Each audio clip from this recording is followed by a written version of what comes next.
Hi friends, అందరు ఇలా ఉన్నారు? బాగున్నారా? మేము కూడా చాలా చాలా బాగున్నామండి. ఇంతకు మీరేం తిన్నారు స్నాక్స్? మీ పిల్లలకైతే ఏం పెట్టారండి వాళ్ళ స్నాక్స్? ఎలాగో ఉండేది కొన్ని రోజులే కదా అండి, ఎప్పుడు పడితే అప్పుడు దొరికినప్పుడు అయితే తినేయచ్చండి బాగా. అప్పుడప్పుడు ఇలా దొరికినప్పుడు అయితే స్నాక్స్ అయితే ఇలానే ప్రిపేర్ చేసి పెడతానండి మా పిల్లలకి. ఇకపోతే మా ఇంట్లో అయితే హ్యాపీకి అయితే మ్యాంగోస్ అయితే చాలా చాలా ఇష్టం అండి. హ్యాపీమ్మకి ఎందుకులే అనేసి అయితే మనం మామూలుగా జోక్ గా అన్నా కూడా తనైతే సీరియస్ అయి కొట్టే రకం అండి. అంత ఇష్టం అనమాట మా ఇక్కడ చూస్తున్నారా మా అబ్బాయిని అయితే ఫ్రూట్స్ దగ్గర అయితే కూర్చొని ఇకపోతే ఆయనకు నచ్చిన ఫిలాసఫీలు అయితే చెప్తూ ఉన్నాడండి. ఇంతకు అవేంటో అని అనుకుంటున్నారా? అబ్బో ఫ్రూట్స్ అయితే చాలా మంచిది హ్యాపీ అని చెప్తున్నాడు. బలం అని అయితే వాళ్ళ కన్వర్సేషన్ చూస్తుంటే నాకైతే చాలా హ్యాపీగా అనిపిస్తుంది. ఇకపోతే హ్యాపీ ఇద్దరినైతే మోటివేట్ చేస్తుందండి. చాలా బలం నాన్న తిన, అప్పుడు మనం ఆంజనేయునికి ఎంత బలం ఉందో అంత బలం వస్తుంది మనకైతే అని అయితే చెప్తూ ఉంటుంది అనమాట. అవును హ్యాపీగా చాలా బలం అని అయితే హ్యారీ బంగారు కూడా చెప్తూ ఉంటాడు అనమాట. ఇలా జరుగుతూ ఉంటుంది అనమాట మా ఇంట్లో అయితే కన్వర్సేషన్. ఇక మామిడి పళ్ళు ఎప్పుడు కట్ చేసినా అలా చిన్న చిన్న ముక్కలుగా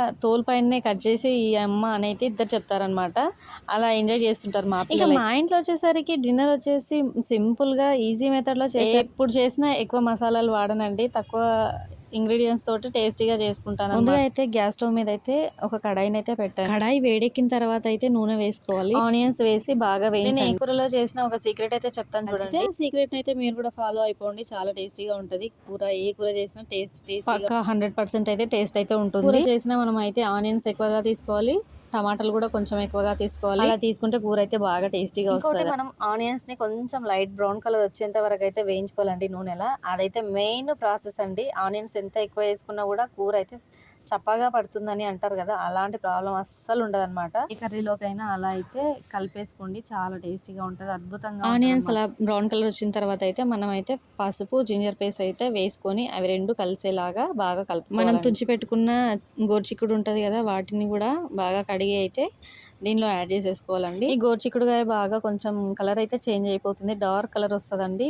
అది వేగినప్పుడు మామూలుగా అయితే లైట్ గ్రీన్ కలర్ అయితే కనిపిస్తుంది. గోరుచిక్కుడు వేరిన తర్వాత అది కొంచెం వేగితే ఇంకా డార్క్ కలర్ అయితే అవుతుందన్నమాట.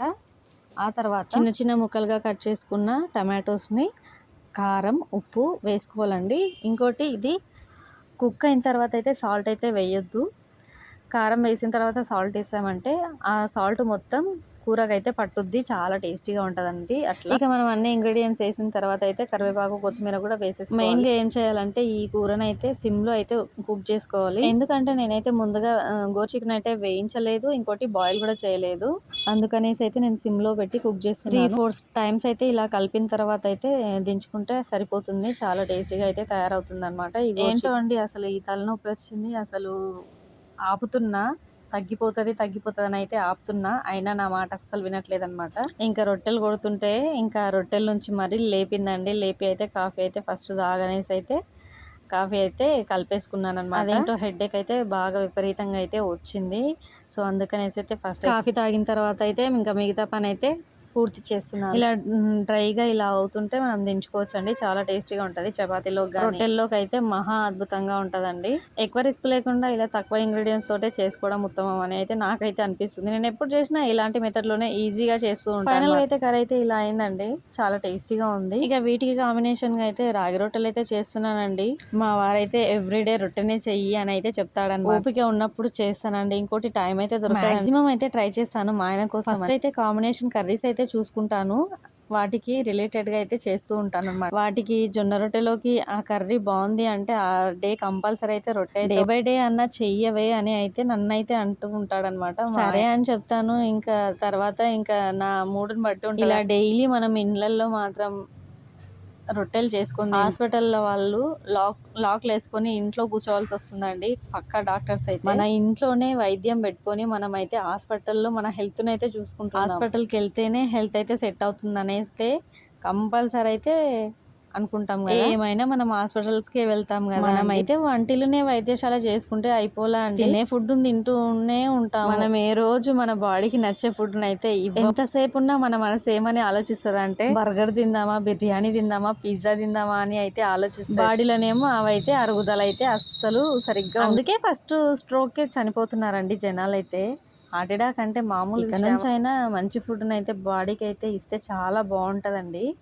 మనమందరం వచ్చింది ఈమె చెప్పడానికి అని మాత్రం అనుకోకండి. ప్రతి ఒక్కరికి ఇంట్లో ఏదో ఒక బాధ్యత ఉంటుంది. అందులో మన పాత్ర ఎంతుందో అది మనం తెలుసుకుంటే ఇంటికి దూరంగా పిల్లలకి దూరంగా ఉండం కదా అండి. 4 కాలాలు పిల్లలతో పాటు సంతోషంగా గడపొచ్చు అనేది నా ఉద్దేశం అండి. కాఫీ తాగొద్దు అని అయితే అనుకుంటాను. బట్ హెడేక్ అయితే చాలా డేంజర్గా వస్తుందండి. అందుకనేసి అయితే కప్పు పట్టుకోవాల్సి వచ్చిందనమాట. దీనికి తోడుగా నేను కాఫీ కప్పు పట్టుకున్నాననేసి అయితే మా చిన్నమ్మాయి కావాలని అయితే అడుగుతూ ఉందన్నమాట. ఇంకా ఫైనల్గా అయితే గోరుచిక్కుడు అయితే ఫ్రై అయితే అయిపోయిందండి. వాటర్ వేయకుండానే జ్యూసీగా ఉంది కదా అండి. అది ఎలాగా అని అంటారా? ఏం లేదండి, మనమైతే సిమ్లో కుక్ చేసుకున్నామంటే కొంచెం జ్యూసీగానే ఉంటుంది, చాలా టేస్టీగా ఉంటుంది. తింటుంటే తినే కొద్దీ తినాలనిపిస్తుందండి. మనకి ఇలా నోరు బాగాలేనప్పుడు కానీ మనకు ఫీవర్లు మామూలుగా వస్తుంటాయి కదా, ఆ టైంలో ఇలాంటి ఫుడ్ తీసుకున్నామంటే ఈజీగా రికవర్ అవుతాము. ఇంకోటి టేస్టీగా అయితే ఎక్కువగా ఉంటుందన్నమాట. ఇవాళ అయితే జొన్న పిండి రాగి పిండి 2 కలిపి అయితే చేస్తున్నానండి. బాగుంటుంది రెండింటికి కాంబినేషన్ అనేసి అయితే చేస్తున్నాను. టేస్ట్ అయితే బంపర్ హిట్ అండి. అదిరిపోయిందండి. ఊర్లో బాగా చూసేదాని అనమాట. రాగులు జొన్నలు అయితే 2 ఇసిరించుకొని మరీ చేసేవాళ్ళనమాట. మా అమ్మ వాళ్ళ ఇంటికాడ అయితే ఇలా ఉండేది కాదనమాట. అంటే జొన్నలే సపరేట్ చేసేవాళ్ళనమాట. ఇంకోటి తెల్ల జొన్నలు చేసేది అమ్మ. అలా అనేసి నాకైతే పెద్దగా అయితే తెలియలేదనమాట. ఇంకా నాకు పెళ్ళైన తర్వాత అయితే రాగులు జొన్నలు 2 కలిపి చేస్తారని అయితే తెలిసింది అత్తారింటికి వచ్చిన తర్వాత. ఎందుకు రాగులు కూడా కలుపుతారు అని అంటే మంచిదని అయితే తెలిసిందనమాట. జస్ట్ ఇలా ట్రై చేశానండి. రొట్టె అయితే మామూలుగా అయితే చినిగిపోతుంది కదా, చినిగిపోకుండా మంచిగా వస్తుందండి. రాగులను కూడా యాడ్ చేయండి, సూపర్గా వస్తుంది అనమాట. ఇక రొట్టెలు పెట్టుకుంటే గ్యాస్ అంతా ఖరాబ్ అవుతుంది కదా, ఇంకా వాటర్ అయితే ఏం చిలకరివ్వను, మామూలుగా ఒక క్లాత్ దగ్గరనే వేస్తూ ఉంటాను అనమాట. అందుకని నా పొయ్యి కట్ట అయితే ఏమంతా ఖరాబ్ కాలేదండి. ఇంకా మా పాపకైతే నేనైతే తినడానికి అయితే ఒక రొట్టె ఇచ్చి కర్రీ అయితే వేసాను. ఫైనల్గా మా డిన్నర్ అయితే ఇదండి, రాగి జొన్న రొట్టె, చిక్కుడుకాయ, వైట్ రైస్.